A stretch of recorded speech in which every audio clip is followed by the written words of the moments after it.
जय माँ दुर्गा, जय माँ कालरात्रि। 7वें नवरात्र को माँ कालरात्रि की पूजा की जाती है।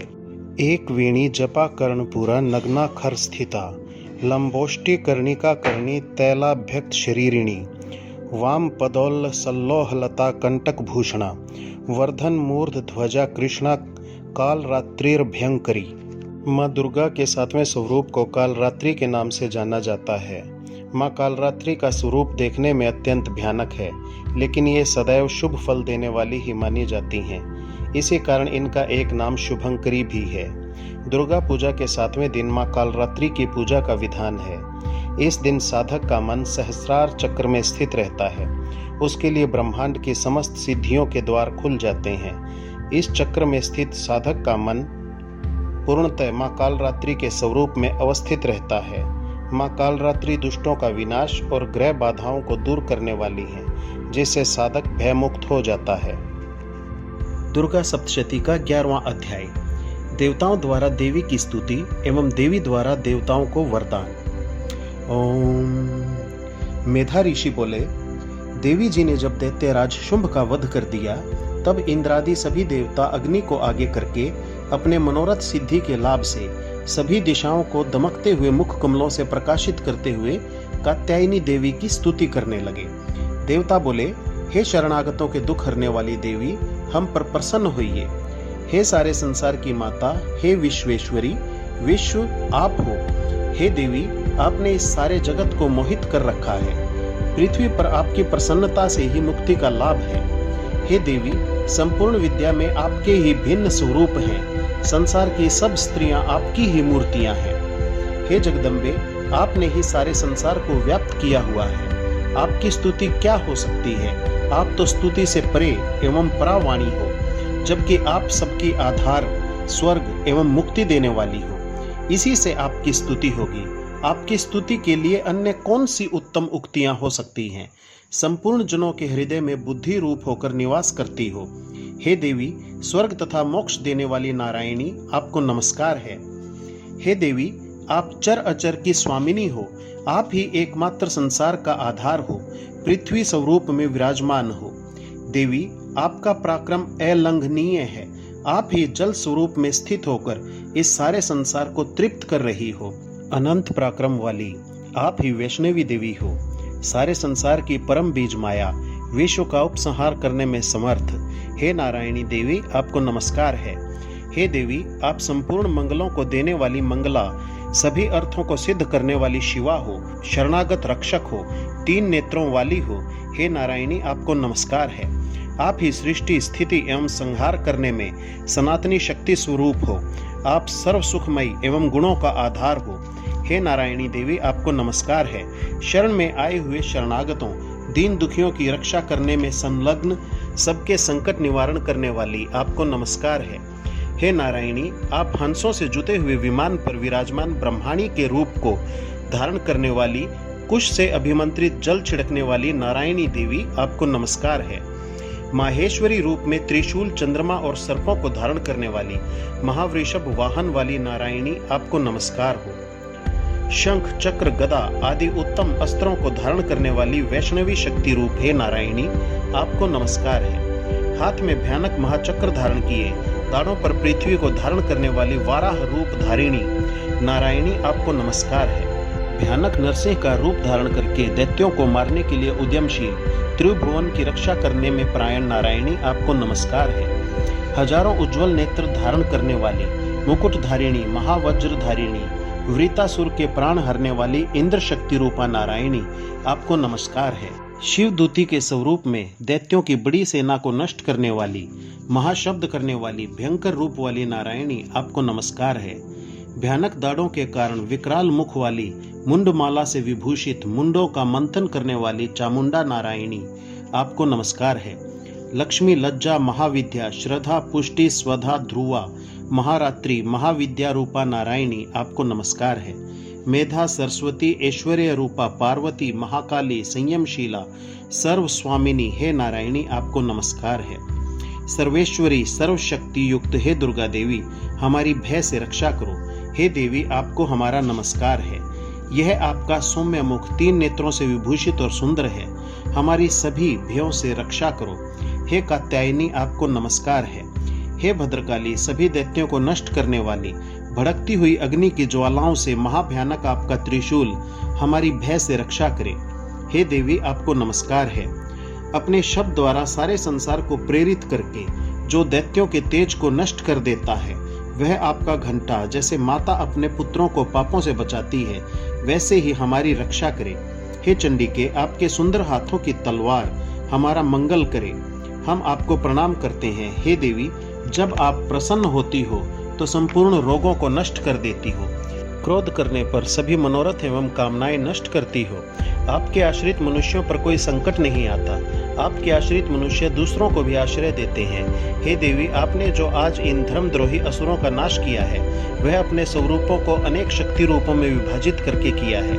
हे अंबिके, आपके सिवाय दूसरा कौन ऐसा कर सकता है? विद्याओं में, विचारों के दीपक रूप शास्त्रों में, चारों वेदों में आपके सिवा और किसका वर्णन आता है? और न आपके सिवा कोई दूसरी शक्ति है जो इस विश्व को अज्ञान रूपी घोर अंधकार से पूर्ण ममता रूपी गड्ढे में खूब भटका रही है। जहाँ राक्षस विष वाले सर्प हों, जहाँ शत्रु हों, जहाँ पर डाकुओं का दल आ जाए, वन में आग लगी हो एवं समुद्र के बीच में जहाँ कहीं भी उपस्थित होकर आप विश्व की रक्षा कर लेती हो।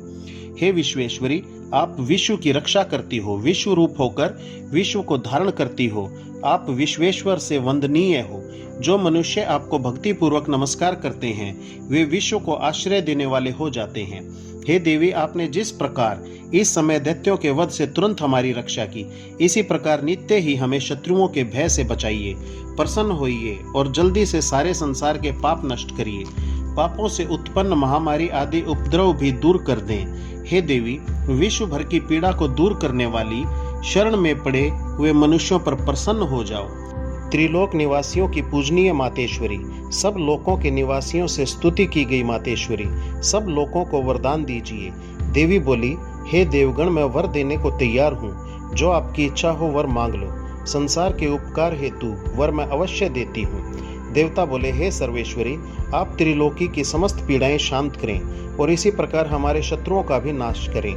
देवी बोली, हे देवगण, वैवस्वत मनवंतर के 28वें युग के आने पर शुंभ निशुंभ नामी 2 और महादैत्य पैदा हो जाएंगे। तब मैं नंद गोप के घर में यशोदा के गर्भ से अवतार लूंगी और विंध्याचल पर्वत पर जाकर निवास करूंगी। फिर पृथ्वी पर अत्यंत भयंकर रूप से अवतार लेकर वैप्रचित्ति नामक घोर दैत्यों का नाश करते समय मेरे दांत भी अनार के पुष्पों की तरह लाल हो जाएंगे। तब स्वर्ग से देवता और पृथ्वी पर मनुष्य मेरी स्तुति करते हुए मुझे रक्त दंतिका कहेंगे। उसके बाद जब पृथ्वी पर 100 वर्ष तक वर्षा नहीं होगी और पानी का अभाव होगा, तब मुनिजन मेरी स्तुति करेंगे।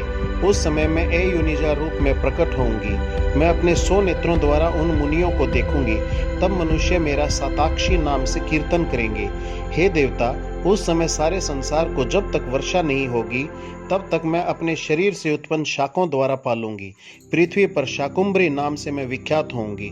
इस अवतार में मैं एक दुर्गम नाम के दैत्य का वध करूंगी। फिर मेरा नाम दुर्गा देवी विख्यात होगा। फिर मैं भयानक रूप धारण करके हिमालय पर रहने वाले राक्षसों का ऋषि मुनियों की रक्षा के लिए वध करूंगी। उसी समय सभी मुनि भक्ति भाव से विनम्र होकर मेरी स्तुति करेंगे। तब मेरा नाम भीमा देवी विख्यात होगा। जिस समय अरुण नामक दैत्य तीनों लोकों में भारी उपद्रव करेगा, तब त्रिलोकी की रक्षा के लिए 6 पंजों वाले असंख्य भोरों का रूप धारण करके उस महाअसुर का वध करूंगी। उस समय मुझे भ्रामरी कहकर लोग सर्वत्र मेरी स्तुति करेंगे। इसी प्रकार जब जब भी विश्व में दैत्यों द्वारा बाधाएं उत्पन्न होंगी, तब तब मैं अवतार लेकर शत्रुओं का संहार करूंगी। इसी के साथ दुर्गा सप्तशती का 11वां अध्याय संपन्न होता है। दुर्गा सप्तशती का 12वां अध्याय, देवी चरित्रों के पाठ का महात्म्य। देवी बोली, हे देवताओं, जो पुरुष एकाग्र होकर इन स्तोत्रों से नित्य मेरी स्तुति करेगा, उसकी सभी पीड़ाएं मैं निसंशय भाव से दूर कर दूंगी। और जो मधु कैटभ का नाश, महिषासुर का वध एवं शुंभ निशुंभ इन दोनों के वध आदि का कीर्तन करेंगे, और जो एकाग्र होकर अष्टमी, चतुर्दशी, नवमी तिथियों में भक्तिपूर्ण मेरे इन उत्तम चरित्रों का महात्म्य सुनेंगे, उन्हें कोई अनिष्ट स्पर्श नहीं कर सकेगा, न पापों से उत्पन्न आपत्तियां उन्हें दुखित कर सकेंगी। न दरिद्रता प्राप्त होगी, न प्रियजनों का वियोग होगा। शत्रु का भय नहीं होगा, लुटेरे तथा राजा से भी कोई भय नहीं आएगा। और न शस्त्रों से, न अग्नि से, न जल से भय कभी भी नहीं होगा। इसलिए मेरा महात्म्य एकाग्रचित होकर पढ़ना चाहिए एवं भक्ति पूर्वक सदा सुनना चाहिए। मेरा चरित्र परम मंगलदायक है। महामारी से उत्पन्न सभी उपद्रवों को तथा तीनों पापों को मेरा महात्म्य शांत कर देगा। शरद काल में मेरी वार्षिक महापूजा की जाती है। उस अवसर पर जो मेरे महात्म्य को भक्ति के साथ सुनेगा वह सभी विपत्तियों से छूट जाएगा और वह धन धान्य पुत्र आदि से संयुक्त हो जाएगा। मेरी उस पर कृपा सदा बनी रहेगी। मेरे इस महात्म्य को, मेरी उत्पत्ति की पवित्र कथाओं को एवं युद्ध में मेरे पराक्रम को जो मनुष्य सुनेगा वह सर्वथा निर्भय हो जाएगा। मेरे महात्म्य सुनने वाले मनुष्यों के शत्रु नष्ट हो जाते हैं, उन्हें कल्याण प्राप्त होता है और कुल आनंद पूर्वक रहता है। सभी शांति कर्मों में बुरे स्वप्न देखने पर, ग्रहों की दारुण पीड़ा होने पर मेरा महात्म्य श्रवण करें। उनके सभी उपद्रव शांत हो जाएंगे, ग्रहों की दारुण पीड़ाएं निवृत्त हो जाएंगी। मनुष्य का देखा हुआ बुरा स्वप्न सुख स्वप्न हो जाएगा। बाल ग्रहों द्वारा पीड़ित बालकों के लिए महात्म्य शांतिदायक है। मनुष्यों में फूट हो जाने पर यह महात्म्य मित्रता कराने में परम उत्तम है। सभी दुराचारियों के बल का भली भांति नाश कर देता है। पढ़ने से ही राक्षस भूत पिशाच आदि का नाश हो जाता है और मेरा यह सारा महात्म्य मेरी सन्निधि प्राप्त करा देता है। पुष्प, दीप, धूप, गंध तथा उत्तम दीपों द्वारा मेरे पूजन से, ब्राह्मणों को भोजन कराने से, होम से, प्रतिदिन के अभिषेक से और भी अनेक प्रकार के भोगों के अर्पण से मुझे जो प्रसन्नता होती है वही प्रसन्नता मेरे इस महात्म्य के एक बार सुनने से हो जाती है। इसे सुनते ही सब पाप नष्ट हो जाते हैं और आरोग्य प्राप्त हो जाता है। मेरी उत्पत्तियों का कीर्तन तो सभी भूतों से रक्षा करता है। युद्ध में वर्णित मेरा जो चरित्र दुष्ट दैत्यों के संहार करने वाला है, उसके सुनने से मनुष्य को शत्रुओं से किसी प्रकार का भय नहीं रहता। हे देवताओं, तुमने और ब्रह्म ऋषियों, ब्रह्मा जी ने जो मेरी स्तुतियां की हैं, वे सभी कल्याणमयी बुद्धि देती हैं। वन में, सूने मार्ग पर अथवा वन की अग्नि से घिर जाने पर, सूने स्थान में डाकुओं से घिर जाने पर, शत्रुओं द्वारा पकड़े जाने पर अथवा वन में शेर, चीता एवं जंगली हाथियों के पीछा करने पर, क्रोध में आकर राजा ने वध की आज्ञा दे दी हो या कैद में पड़ गया हो अथवा महासमुद्र में जहाज पर बैठ जाने पर भारी तूफान आ गया हो जिससे जहाज डगमगाने लगे हों, ऐसे समय में घोर युद्ध में शस्त्रों का प्रहार होने लग जाए, सब प्रकार की बाधाएं पड़ रही हों, किसी महापीड़ा से व्याकुल हो, इस प्रकार की सभी घोर विपत्तियों से इस मेरे चरित्र का स्मरण करने वाला मनुष्य छूट जाता है। मेरे प्रभाव से शेर आदि हिंसक पशु, डाकू तथा शत्रु मेरे चरित्र के स्मरण करने वाले मनुष्य से सभी दूर भाग जाते हैं।